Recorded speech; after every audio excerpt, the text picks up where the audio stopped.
And people keep saying, well, there's more of us than them. Well, that may be true. But sadly, now, there are technologies that are so unbelievable that people won't even realize what hit them. And that is the strategy of the future wars and the wars that we're facing in our country. But I would say everyone needs to look at the NASA document. You need to move from the illusion, the non-reality that you are living in. You need to move into a new reality formed by the truths that these documents convey. So that then from those realities, then you can look at solutions. You can't shoot from the hip and look for solutions if you have not learned who's doing this to us, how they're doing this to us, and the documents that tell us how they are doing this to us. Like the Truman Show, which was designed to create a false reality for entertainment, the false reality we have now is designed to kill us. This is a war against the people. This is why that tabloid came out, Prepare to Die. And they're doing it in so many deliberate ways in which those documents show that it's been in the works for a long time. And you not only see the individuals, which can be kind of identified with the Bilderbergers, the Trilats, and Skull and Bones. They are in the saddle. They are the ones determining policy, the scientific advisor to the president of the John P. Holdren in charge of the chemtrails. We have MITRE with the former head of the CIA directing all these branches of government. We've got guys like Leon Panetta, which is the head of the CIA and the Department of Defense, moving our armies over to NATO and moving without a constitution. This is a direct war against us, and we see people dying like flies now. And like you said, it doesn't have fingerprints on it because of the methods that they're using, but it's as real as people getting strokes and cancer and autism and Alzheimer's. It's so clear. I mean, the stats, the mathematics prove the point. And so they have to know, people have to know what's going on to strategize to fight it. And they can, because the only way they're getting away with this is by the lies. And if you succumb to the mass media, the 3 networks, and the 2 wire services, you're never going to get out of it. Well, it actually says in the document, in the NASA war document, that they will use mass media propaganda. That is prevalent. CNN syndrome, is that? Yeah, that's one of the things that they call it. But they're literally going through this document. Oh, they're going to also use explosive dust opportunities. They talk about how, the dust will infiltrate deeply into buried and other such targets. They're saying in here, too, if you move, they can see you and you're dead. So the technology, sensors in everything. There is an amazing mission statement that I found on PSI technology out of the Carnegie Mellon Institute. And the mission statement stated that they were changing the global infrastructure to that of computers and technology, and that would include our entire structure, not only utilities, but civil, government policies. And what is also very interesting, we went to Al Gore's recent book review. He wrote a book called The Future, and he talks about how artificial intelligence is going to take over, and that we're going to see changes within the United States that have not been seen in 500 years. And he talks about how it's just not efficient to continue with humans. The same thing. These all tie in. They all tie in. We have a think tank that is plotting and scheming against humanity because they believe that it's too frail. And they also talk about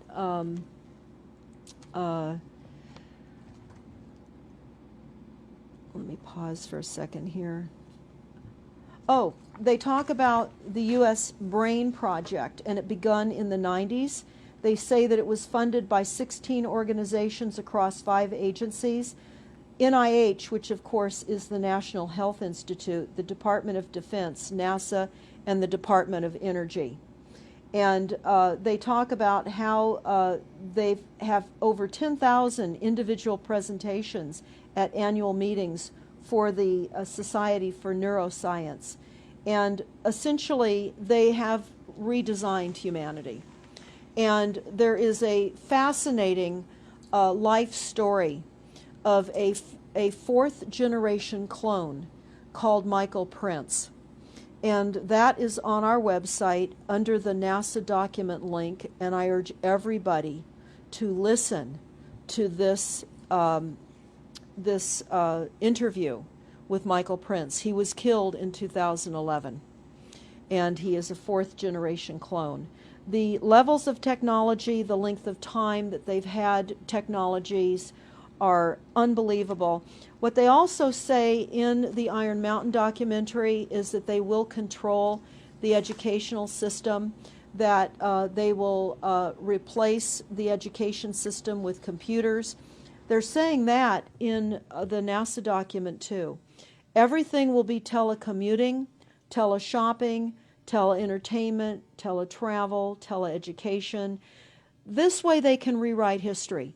Everything will be on Kindle, and it'll be very easy to change books, to change the language.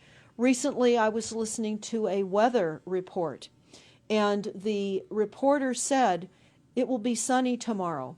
But I'm calling sunshine now a soft sunshine, because the sun doesn't shine like it used to. I mean, that is what I'm saying. The reporter didn't say that. But the reporter now is saying a soft sunshine. They're rewriting our definition of what a sunny day is supposed to look like, because we're under the constant vellum of this secret, non-existent atmospheric poisoning of our skies. So they're rewriting our vocabulary. They're rewriting everything about us. And they're keeping us so sick from the fluoride, from the aspartame in the food, all of the dyes and chemicals on everything. I mean, even the receipts that we get from filling our cars with gas are poisonous. We shouldn't be touching them. And so we need to navigate. I say that life on a daily basis is like trying to walk through a landmine field. And if you get to the other side at the end of the day, you've made good choices, because they've certainly put and placed landmines in our lives. Yeah, it's hard to avoid, really. I mean, The impact that it's having on our lives, that we should be sitting here right now having this conversation because of what has been orchestrated against us. Our futures are being determined for us. Our life spans are being decided upon. it's fascinating information. So the best way to get access to all this is stopthecrime.net? StopTheCrime.net. It links to our other websites as well, which is smartmetersmurder.com. We have invaluable YouTube videos up on smartmetersmurder.com. There's a series done by Barry, B-A-R-R-I-E, Trower, T-R-O-W-E-R, who is a scientist out of the UK, and talks about the weaponization of frequencies as it relates specifically to the wireless, and in particular, the vast deployment throughout America and other countries as well of the cell phone towers. They're erupting everywhere, and they're disguising them as trees, they're disguising them in church steeples. Even when you drive through the desert, they're disguised into yuccas, and that is a cell phone tower. They're also, this is very interesting, they're putting them in mobile oil signs in gas stations, so you don't even see them. Now, when you look, if you're really aware of spotting cell phone towers, my grandchildren can spot them a mile away. But you can go to shopping centers where they have landscaping and the uplights amongst the landscaping, and you'll see many uplight standards that are disguised cell phone towers. And you don't think of it. You're just thinking that it's lights within the parking lot, and they're actual cell phone towers. And they're in church steeples as well, aren't Steeples. they? Yeah. Yes, they are. And they're paying schools to put them on their campuses. Right now, there's a newly discovered cancer cluster at San Diego State University, and there have been a number of students and faculty that have gotten brain tumors. So we're in a takedown of frequencies admitted by this document. We have the proof, we have the military, the agencies that admit to this. We don't need to prove the deaths on the campuses near towers, because it says towers will be used on page 98. It says that towers will be used to emit frequencies. So again, this is their document. This is what they tell us on page 98. A typical scenario: takedown of the U.S. by 10 people and $10 million. Binary biologicals, imported vitamins and clothing, the food supply will be poisoned. Terror attacks with vaccines and with viruses. They talk about our railroads will be attacked. Selective anti-personnel with radiation frequencies, microwaves from the towers. The water supply will be contaminated via intercontinental unmanned vehicles, accompanied by serious psy-war, and that's the CNN syndrome. So they're telling us here how easy it would be to take down the United States with these new technologies. We've got to expose this. Thanks so much for all this information, Deborah Tavares, and we will check out your website and try to make this go viral and get it out there. Thanks a lot. Thank you so much.